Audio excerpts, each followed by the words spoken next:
வணக்கம். திசைகளின் 10 மணி செய்திகள். மலாய்க்காரர்களை ஒன்றிணைக்கும் முயற்சியில் தோல்வி. மலேசியாவில் ஆதிக்கம் இழக்கும் அபாயம் இருப்பதாக மகாதீர் எச்சரிக்கை.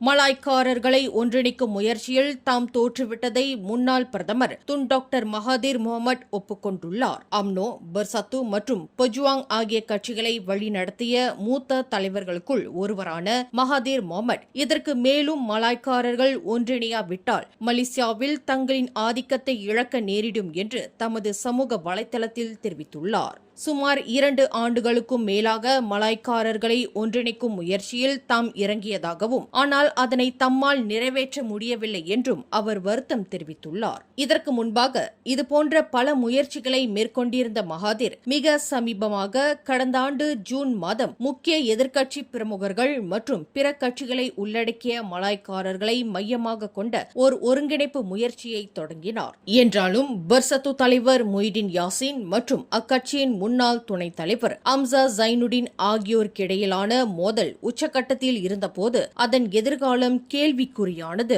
கடந்த 2022ஆம் ஆண்டு மலாய் கட்சிகள், தன்னார்வ அமைப்புகள், கல்வியாளர்கள் மற்றும் தொழில் வல்லுநர்களை உள்ளடக்கிய கிராக்கன் தானா ஆயர் கூட்டணியை அமைத்து அதே ஆண்டின் பிற்பகுதியில் நடைபெற்ற பொது தேர்தலிலும் மகாதீர் போட்டியிட்டார். ஆனால் 2022ஆம் ஆண்டு பொது தேர்தலில் மகாதீர் உட்பட ஜிடிஏவின் அனைத்து வேட்பாளர்களும் தோல்வியுற்று தங்கள் வைப்புத் தொகையை இழந்தனர். அதன் பிறகு சிறிது காலத்திலேயே மகாதீர் பெஜுவாங்கிலிருந்து விலகினார். இந்நிலையில் கடந்த மாதம் மகாதீர் வெளியிட்ட கருத்து ஒன்றில் மலாய்க்காரர்களின் ஒற்றுமையின்மைக்கும் அவர்கள் எதிர்கொள்ளும் இன்னல்களுக்கும் அவர்களே பொறுப்பு என்று தெரிவித்தார். மலாய் கட்சிகளின் பெருக்கம் அச்சமூகத்தை பிளவுபடுத்தி அவர்களை ஒருவருக்கொருவர் எதிராக நிறுத்தியுள்ளதாகவும் கவலை தெரிவித்திருந்தார் என்பது குறிப்பிடத்தக்கது. எஸ்ஆர்சி இன்டர்நேஷனல் சென்டரியான் பெர்ஹாட் நிறுவனத்திற்கு ஏற்பட்ட $1.3 பில்லியன் இழப்பிற்கு முன்னாள் பிரதமர் நஜீப் ரசாக் தான் பொறுப்பானவர் என்ற உயர் நீதிமன்றத்தின் தீர்ப்பை தற்காலிகமாக நிறுத்தி வைக்க கோரி நஜீப் தரப்பில் தாக்கல் செய்துள்ள விண்ணப்பத்திற்கு எஸ்ஆர்சி இன்டர்நேஷனல் நிறுவனம் எதிர்ப்பு தெரிவித்துள்ளது. சட்டத்தின் முன் அனைவரும் சமம் என்றும் நஜீப் ரசாக் முன்னாள் பிரதமர் என்பதால் சட்ட விசாரணையில் எந்த மாற்றமும் ஏற்படாது என்றும் எஸ்ஆர்சி தரப்பு வழக்கறிஞர் பி கணநாதன் நீதிமன்றத்தில் வாதிட்டுள்ளார். மேலும் தீர்ப்பை அமல்படுத்துவதால் தனது நற்பெயரும் பொதுமக்கள் மத்தியில் உள்ள மரியாதையும் பாதிக்கப்படும் என்ற நஜீப்பின் வாதம் இந்த வழக்கில் தொடர்பற்றது என்றும் அவர் குறிப்பிட்டுள்ளார். மேலும் நஜீப் ஒரு முக்கிய பொது பிரமுகர் என்பதால் மற்ற கடனாளிகளை விட அவருக்கு கூடுதல் சலுகை வழங்க முடியாது என்றும் நீதிமன்ற தீர்ப்பினால் ஏற்படும் இயல்பான விளைவுகளை குறிப்பிட்ட சூழலுக்குள் அடக்கக்கூடாது என்றும் பி கணநாதன் தெரிவித்துள்ளார். எஸ்ஆர்சி இன்டர்நேஷனல் சென்டரியான் பெர்ஹாட் தொடுத்துள்ள $1.18 பில்லியன் சிவில் வழக்கில் நஜீப் தரப்பில் தாக்கல் செய்யப்பட்ட மனு தொடர்பாக இன்று நடைபெற்ற விசாரணையில் காணொலி வாயிலாக பி கணநாதன் தமது வாதத்தை முன்வைத்துள்ளார். இந்த வழக்கில் முன்னாள் எஸ்ஆர்சி தலைமை செயல் அதிகாரி நிக் ஃபைசால் அரிஃப் கமிலும் பிரதிவாதியாக உள்ளார். அவர் தற்போது தலைமறைவாக இருப்பதாக தெரிவிக்கப்பட்டுள்ளது. 118 சட்டமன்ற உறுப்பினர்களின் ஆதரவு இல்லாமல் விஜய் தலைமையிலான தாவேகா கட்சியானது ஆட்சி அமைக்க இயலாது என தமிழக ஆளுநர் ராஜேந்திர விஸ்வநாத் அர்லேக்கர் இன்று திட்டவட்டமாக தெரிவித்துள்ளார். இதுகுறித்து ஆளுநர் மாளிகை சார்பில் வெளியிடப்பட்டுள்ள அறிக்கையில் 113 சட்டமன்ற உறுப்பினர்களுடன் இன்று ஆளுநரை சந்தித்த விஜயிடம் பெரும்பான்மை குறித்து ஆளுநர் விளக்கம் கேட்டதாக தெரிவிக்கப்பட்டுள்ளது. அதேவேளையில் 113 சட்டமன்ற உறுப்பினர்களின் பட்டியலுடன் இன்று மீண்டும் ஆளுநரை சந்தித்த விஜய் ஆட்சி அமைக்க அழைக்குமாறு கோரிக்கை விடுத்துள்ளார். என்றாலும் அதனை பெற்றுக்கொண்ட ஆளுநர் ஆட்சி அமைக்க 118 சட்டமன்ற உறுப்பினர்களின் பட்டியல் தேவை என வலியுறுத்தியதாக ஆளுநர் மாளிகை வெளியிட்டுள்ள அறிக்கையில் குறிப்பிடப்பட்டுள்ளது. நேற்று தாவேகா கட்சியுடன் கூட்டணியை அறிவித்த காங்கிரஸ் கட்சி தமது 5 காங்கிரஸ் சட்டமன்ற உறுப்பினர்களின் ஆதரவை விஜய்க்கு வழங்கியது. இதன் மூலம் தாவேகா கட்சியின் பலமானது 113ஆக உயர்ந்தது. இந்நிலையில் இன்னும் 5 சட்டமன்ற உறுப்பினர்களின் ஆதரவு கிடைக்கும் பட்சத்தில் விஜய் தலைமையிலான தாவேகா கட்சி ஆட்சி அதிகாரத்தை கைப்பற்றும் நிலையில் தொடர்ந்து அதில் இழுபறி நீடித்து வருகின்றது. சரவா மாநிலம் சீபு டாரோ பகுதியில் உள்ள மேல்நிலை பள்ளியில் மாணவர்கள் வழக்கமான தொழுகைக்காக தயாரான வேளையில் மின்சாரம் தாக்கியதில் 4ஆம் படிவ மாணவர் ஒருவர் உயிரிழந்ததுடன் மற்றொருவர் படுகாயமடைந்துள்ளார். பள்ளியின் நீராடும் பகுதியில் 3 மாணவர்களுக்கு நிகழ்ந்த இச்சம்பவம் குறித்து நேற்றிரவு 8 மணியளவில் போலீசாருக்கு தகவல் கிடைத்ததாக மாத்துடாரோ மாவட்ட போலீஸ் தலைவர் ரஹீம் மிஹோஸ் தெரிவித்துள்ளார். இவ்விபத்தின் போது 16 வயதுடைய மாணவர் சம்பவ இடத்திலேயே உயிரிழந்ததை மருத்துவ அதிகாரிகள் உறுதிப்படுத்தியுள்ளனர். மேலும் 15 வயதுடைய 3ஆம் படிவ மாணவர் ஒருவர் கடுமையாக காயமடைந்து டாரோ மருத்துவமனைக்கு கொண்டு செல்லப்பட்ட பின்னர் மேலதிக சிகிச்சைக்காக சீபு மருத்துவமனையின் தீவிர சிகிச்சை பிரிவிற்கு மாற்றப்பட்டுள்ளார். மற்றொரு 15 வயது மாணவருக்கு காயம் ஏற்படவில்லை என்றும் இச்சம்பவம் தொடர்பாக விசாரணை நடைபெற்று வருவதாகவும் ரஹீம் மிஹோஸ் தெரிவித்துள்ளார்.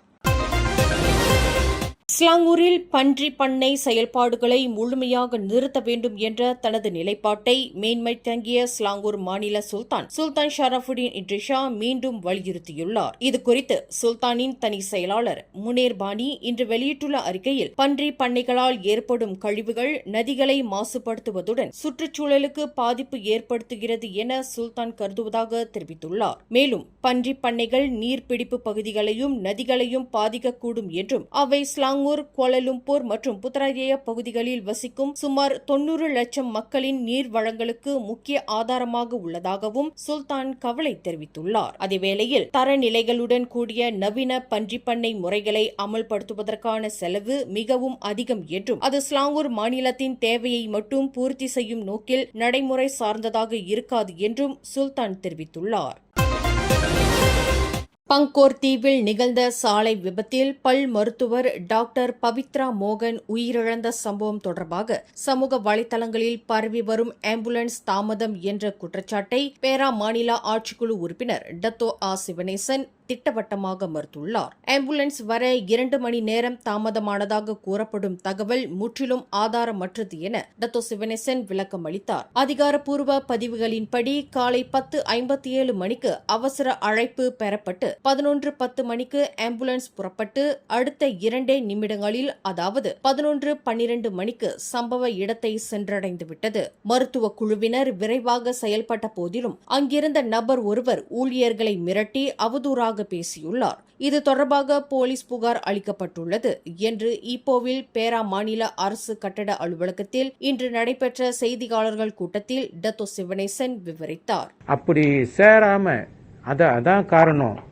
அவர் அந்த ஒருத்தர் இறந்தாருன்னா அவங்க மருத்துவமனை மேலே நெக்லிஜென்ஸ் கேஸ் போடலாம். ஆனால் இந்த மாதிரி ஒன்றும் நடைபெறல. ஆக பொதுமக்கள் இந்த மாதிரி வதந்தியை கிளப்புறது முறையில் சரியில்லை. இது சம்பந்தமாக இதை செஞ்சது ஒரு இந்தியர் தான், ஒரு தமிழர் தான். போலீஸ் புகார் செய்திருக்கோம். நேற்றே போலீஸ் புகார் செஞ்சாச்சு. ஜவதான் கசியாத்தான் பங்கோர் கிளினிக்லேருந்து ஒருத்தர் பங்கோர்லேயே போய் போலீஸ் ரிப்போர்ட் செஞ்சிருக்காரு. இந்த வீடியோ வைரல் ஆனதை பற்றி போலீஸ் இப்போ விசாரணை செஞ்சுருக்காங்க. நிச்சயமாக அவங்கள அரெஸ்ட் பண்ணுவாங்க. அந்த ஆப்ஸ் யாரோட தொலைபேசியிலேருந்து போச்சு, இந்த ஆப்ஸும் இங்கே இதில் சொல்லியிருக்காரு அவர். அப்போ அவங்க தப்பிக்க முடியாது. இந்த மாதிரி சுகாதாரத்தோட நீங்கள் விளையாட வேணாம். இது ஒரு ஆபத்தான சூழ்நிலை. நான் இதை தெளிவுபடுத்திருக்கேன். சுகாதார இலாக்கா மேலே எந்த ஒரு தவறும் இல்லை. எல்லாம் 10 நிமிஷத்துக்குள்ள நடந்திருக்கு.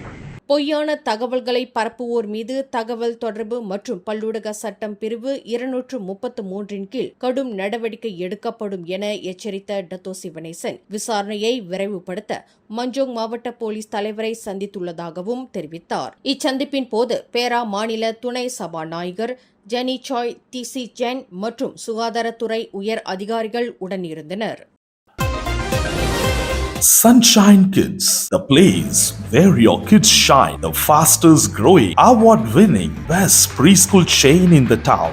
Welcome to our preschool, where learning meets fun. Our preschool provides a nurturing environment for young learners to thrive. www.sunshinekids.com.my இந்தோனேசிய பெண்ணை கூட்டு பாலியல் பலாத்காரம் செய்ததாக குற்றம் சாட்டப்பட்ட 2 வெளிநாட்டு தொழிலாளர்கள் கோலாலம்பூர் செஷன்ஸ் நீதிமன்றத்தில் இன்று தங்களது குற்றச்சாட்டை மறுத்து விசாரணை கோரினர். பாகிஸ்தான் நாட்டவர்களான அலி அர்ஷாட் மற்றும் ஹபீப் உர் ரஹ்மான் ஆகிய இருவரும் கடந்த ஏப்ரல் 14 மற்றும் 15ஆம் தேதிகளுக்கு இடையில் ஜலான் இம்பி சாலையில் உள்ள ஒரு தங்கும் விடுதியில் பாதிக்கப்பட்ட பெண்ணை கூட்டு பாலியல் வன்புணர்வு செய்ததாக குற்றம் சாட்டப்பட்டுள்ளனர். குற்றம் நிரூபிக்கப்பட்டால் அவர்களுக்கு 10 முதல் 30 ஆண்டுகள் வரையிலான சிறை தண்டனை விதிக்கப்படலாம். இவ்வழக்கு மேலாண்மையானது வரும் ஜூன் 4ஆம் தேதிக்கு நிர்ணயிக்கப்பட்டுள்ளது. நிர்ணயிக்கப்பட்ட விதிமுறைகள் மற்றும் நடைமுறைகளுக்கு இணங்க செல்லுபடியாகும் வெளிநாட்டு ஓட்டுநர் உரிமம் வைத்துள்ள மலேசியர்கள் அதை மலேசிய ஓட்டுநர் உரிமமாக மாற்ற விண்ணப்பிக்கலாம் என சாலை போக்குவரத்து இலாகாவான ஜேபிஜே அறிவித்துள்ளது. மேம்படுத்தப்பட்ட இந்த புதிய நடைமுறையின் கீழ் வரும் ஜூன் 1ஆம் தேதி முதல் நாடு முழுவதும் உள்ள அனைத்து ஜேபிஜே அலுவலகங்களிலும் விண்ணப்பங்களை சமர்ப்பிக்க முடியும் என போக்குவரத்து அமைச்சு அறிவித்துள்ளது. அதேவேளையில் வெளிநாடுகளில் வேலை, வசிப்பு அல்லது பிற தேவைகளுக்காக செல்லும் மலேசியர்களின் பயண வசதிகள் பாதிக்கப்படாமல் இருப்பதை உறுதி செய்வதற்காக இந்த நடவடிக்கை எடுக்கப்பட்டுள்ளதாக அமைச்சு இன்று வெளியிட்ட அறிக்கையில் கூறப்பட்டுள்ளது. தற்போதைய விதிமுறைகளின் கீழ் வெளிநாட்டு ஓட்டுநர் உரிமத்தை மலேசிய ஓட்டுநர் உரிமமாக மாற்றுவது குறிப்பிட்ட சில தரப்பினருக்கு மட்டுமே அனுமதிக்கப்பட்டுள்ளது. அதன்படி மலேசிய ஓட்டுநர் உரிமம் பெறுவதற்கு முன்பே வெளிநாட்டு ஓட்டுநர் உரிமம் பெற்ற மலேசியர்கள் மலேசியா எனது 2ஆம் வீடு என்ற MM2H திட்டத்தில் பங்கேற்பவர்கள் மற்றும் தூதரக பிரிவைச் சேர்ந்த விண்ணப்பதாரர்கள் மட்டுமே இந்த மாற்றத்திற்கு தகுதி பெறுகின்றனர். கெடா மாநிலம் சிக் பகுதியில் சிறுவர்கள் ஓட்டிய 2 மோட்டார் சைக்கிள்கள் மோதிக்கொண்ட விபத்தில் 11 வயது சிறுவன் ஒருவர் பலியான சம்பவம் சோகத்தை ஏற்படுத்தியுள்ளது. சம்பவத்தின் போது ஜலான் கம்புங் புத்தோங் சாலையில் மோட்டார் சைக்கிளை ஓட்டிச் சென்ற 11 வயது சிறுவன் கட்டுப்பாட்டை இழந்து 13 வயது சிறுவன் ஓட்டிய மற்றொரு மோட்டார் சைக்கிளுடன் மோதியதாக கூறப்படுகிறது. இந்த விபத்தில் தலையில் கடுமையான காயங்களுக்குள்ளான 11 வயது சிறுவன் சிக் மருத்துவமனைக்கு கொண்டு செல்லப்பட்டார். எனினும் சிகிச்சை பலனின்றி இரவு 8:45 மணியளவில் உயிர் இழந்ததாக சிக் மாவட்ட போலீஸ் தலைவர் சம்சூரி ஜமான் தெரிவித்துள்ளார். மலாக்கா மாநிலம் பத்து பிரண்டாம் பகுதியில் உள்ள ஒரு பள்ளியில் 5ஆம் ஆண்டு மாணவர் ஒருவர் நேற்று பள்ளி கட்டிடத்தின் நடைபாதை பகுதியில் இருந்து தவறி விழுந்து காயமடைந்த சம்பவம் பரபரப்பை ஏற்படுத்தியுள்ளது. 11 வயதுடைய அம்மாணவர் அவசர சிகிச்சைக்காக மருத்துவமனைக்கு கொண்டு செல்லப்பட்டதாக தகவல்கள் கூறுகின்றன. சக மாணவர் ஒருவர் அவரது காலணியை பள்ளி கட்டிடத்தின் கூரையின் மீது எறிந்ததாகவும் அதை எடுக்க முயன்றபோது மாணவன் தவறி விழுந்ததாகவும் கூறப்படுகிறது. மழையால் தரையும் கூரையும் ஈரமாகவும் வழுக்கலாகவும் இருந்ததால் இந்த விபத்து ஏற்பட்டிருக்கலாம் என்றும் நம்பப்படுகிறது. இச்சம்பவம் குறித்து போலீசில் புகார் செய்யப்பட்டுள்ளதாகவும் இது தொடர்பான மேலதிக விசாரணை நடைபெற்று வருவதாகவும் மலாக்காத்தங்கா மாவட்ட போலீஸ் தலைவர் கிறிஸ்டோபர் பட்டேட் தெரிவித்துள்ளார். டெலிகிராம் செயலியின் மூலம் ஆபாச உள்ளடக்கங்களை விற்பனை செய்து வர்த்தக லாபம் ஈட்டிய குற்றத்தை ஒப்புக்கொண்ட பலகார வியாபாரி ஒருவருக்கு செப்பாங் செஷன்ஸ் நீதிமன்றம் இன்று 30,000 ரிங்கெட் அபராதம் விதித்தது. குற்றம் சாட்டப்பட்ட 24 வயதான பிராண்ட்லி மொமட் தஹா என்ற அந்த ஆடவர் அபராதத்தை செலுத்த தவறினால் 6 மாதங்கள் சிறை தண்டனை அனுபவிக்க வேண்டும் என்றும் நீதிபதி அமர் ஃபாட் ஒத்மான் உத்தரவிட்டார். கடந்த 2024ஆம் ஆண்டு ஜூலை 22ஆம் தேதி இரவு 8:44 மணியளவில் மலேசிய தகவல் தொடர்பு மற்றும் பல்லுலக ஆணையத்தைச் சேர்ந்த மாறு வேடமிட்ட அதிகாரியிடம் பேபி சேனல் லைஃப் டைம் எனப்படும் டெலிகிராம் குழுவின் வாயிலாக ஆபாச உள்ளடக்கத்தை அணுகும் வசதியை பிராண்ட்லி தெரிந்தே வழங்கினார் என்றும் குற்றச்சாட்டில் குறிப்பிடப்பட்டது.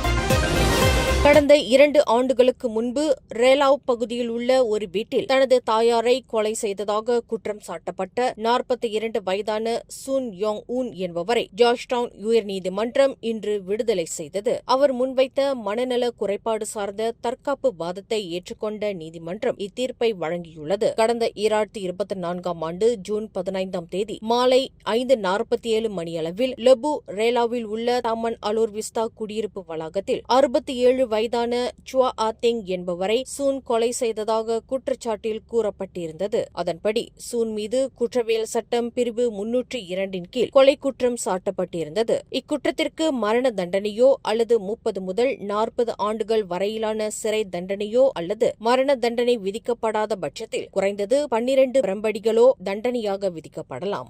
மேலும் செய்திகளை தெரிந்து கொள்ள கீழே இருக்கும் பெல் பட்டனை அழுத்துங்கள். உங்கள் மகிழ்ச்சியை வெளிப்படுத்த லைக் மற்றும் ஷேர் செய்யுங்கள்.